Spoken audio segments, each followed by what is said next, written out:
नैनावती राज्य में सुधर्मा नाम का एक ब्राह्मण रहता था।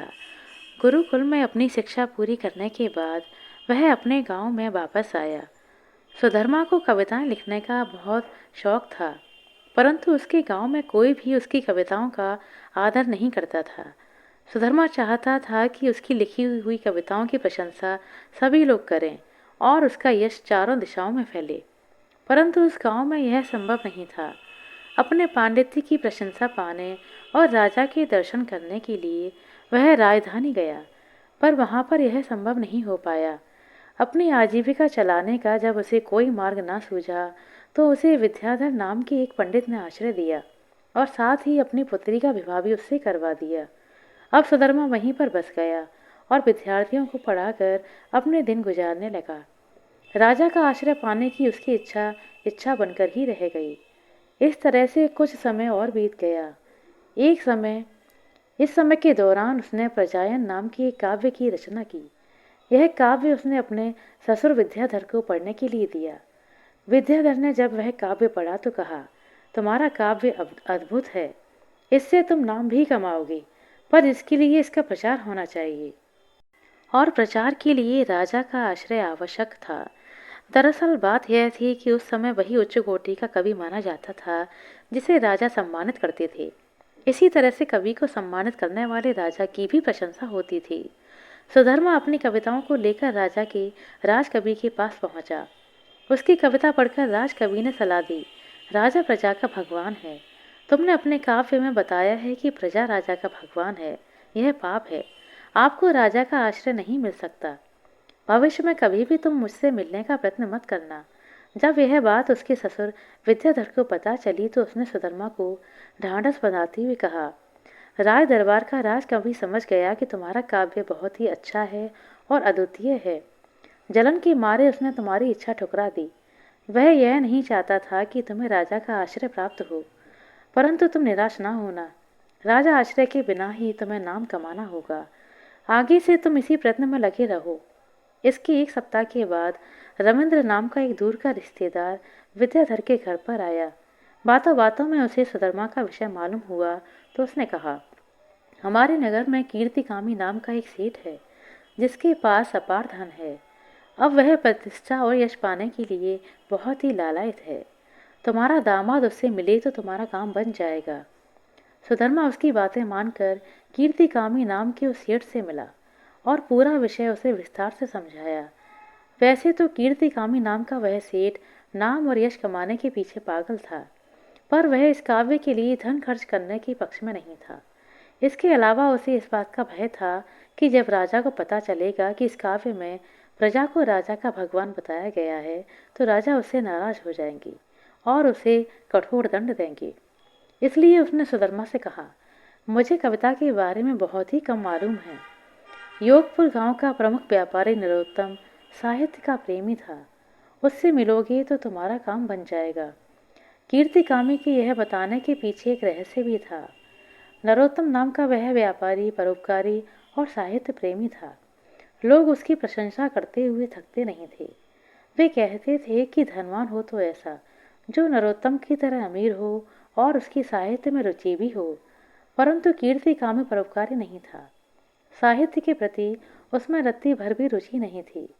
वह नरोत्तम से ईर्ष्या करता था क्योंकि जो काम वह खुद नहीं कर पाता था वह नरोत्तम करके दिखा रहा था। कीर्तिकामी चाहता था कि नरोत्तम की बदनामी हो, इसलिए उसने सुधर्मा को उसका नाम सुझाया। कीर्तिकामी ने सोचा नरोत्तम सुधर्मा का सम्मान करेगा तो राजा उससे नाराज होंगे, और अगर वह काव्य का सम्मान नहीं करेगा तो मैं यह खबर फैला दूंगा कि नरोत्तम साहित्य प्रेमी नहीं है बल्कि एक ढोंगी है। सुधर्मा कविता लेकर नरोत्तम के पास पहुंचा। साहित्य प्रेमी नरोत्तम ने जब सुधर्मा की कविता प्रजायन पढ़ी तो वह मंत्रमुग्ध हो गया और उसका सम्मान करके उसे 10,000 अशर्फियां भेंट स्वरूप दी।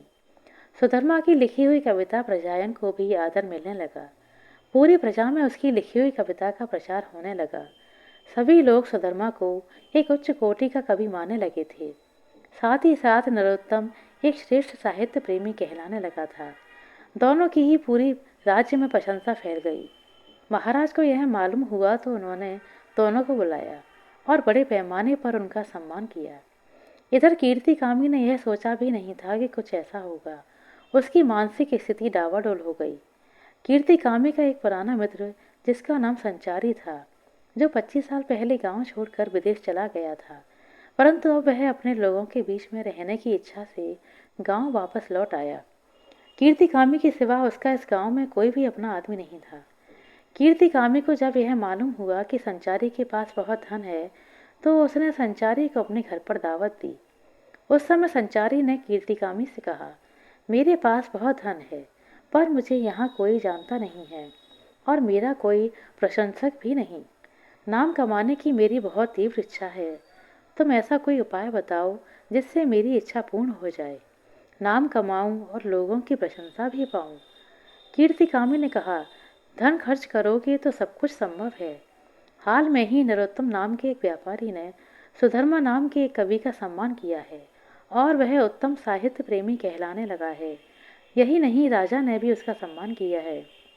अगर सुधर्मा नाम का वह कवि कोई नई कविता तुम्हें समर्पित करेगा तो तुम्हारा भी नाम होगा और लोग तुम्हारी उदारता के बारे में जान जाएंगे। संचारी ने इस काम के लिए अपनी सहमति दे दी।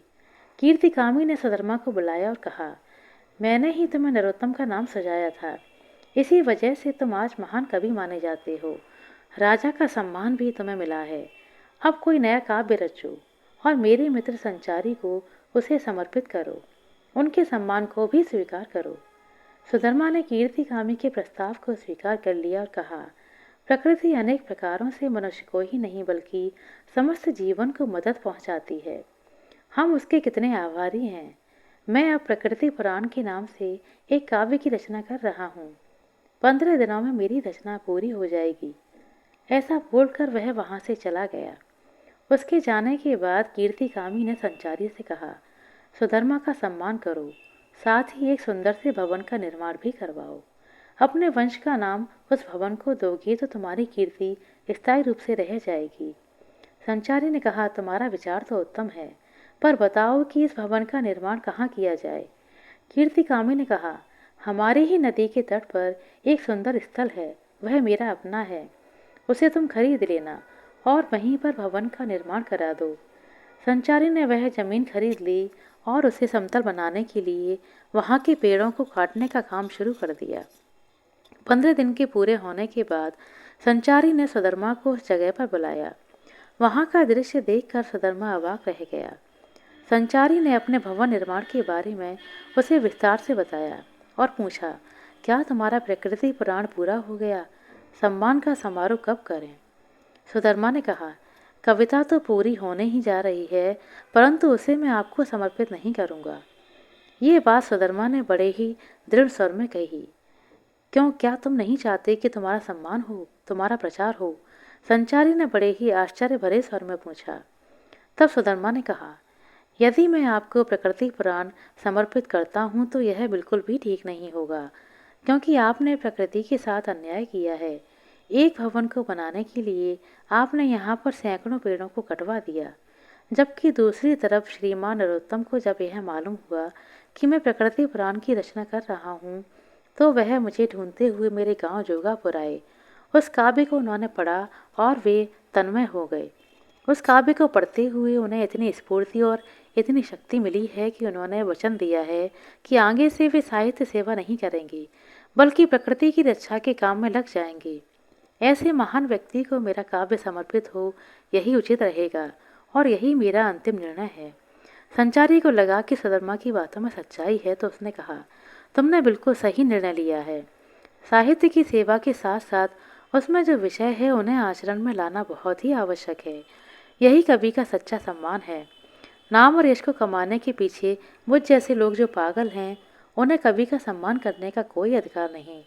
सच्चे साहित्य प्रेमियों को ही इसका अधिकार है। मैं आज से वचन देता हूँ कि इस जगह मैं फलदार वृक्षों को रोपूंगा और उसका नाम रखूंगा प्रकृति पुराण। प्रकृति पुराण वन। प्रकृति और पर्यावरण की रक्षा के लिए मुझसे जितना हो सकेगा मैं करूँगा। जब भी तुम अपना काव्य नरोत्तम को समर्पित करोगे तो मुझे सूचना अवश्य देना। मैं भी उस दिन कीर्तिकामी को लेकर वहां पर अवश्य आऊँगा। इसके बाद सुधर्मा ने अपना प्रकृति पुराण नरोत्तम को समर्पित कर दिया। एक बार फिर से नरोत्तम और सुधर्मा की कीर्ति पूरे राज्य में फैल गई, जबकि कीर्ति कामी और संचारी का भी अब हृदय परिवर्तन हो चुका था। उन्हें समझ में आ गया था कि सच्चा साहित्य और सच्चा साहित्य प्रेमी क्या होता है।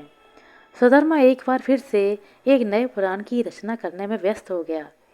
आशा करते हैं दोस्तों आपको हमारे द्वारा सुनाई गई छोटी सी कहानी अच्छी लगी होगी। कहानी अच्छी लगी हो तो कृपया लाइक कर दें, शेयर कर दें। चैनल पर नए हैं तो सब्सक्राइब कर लें।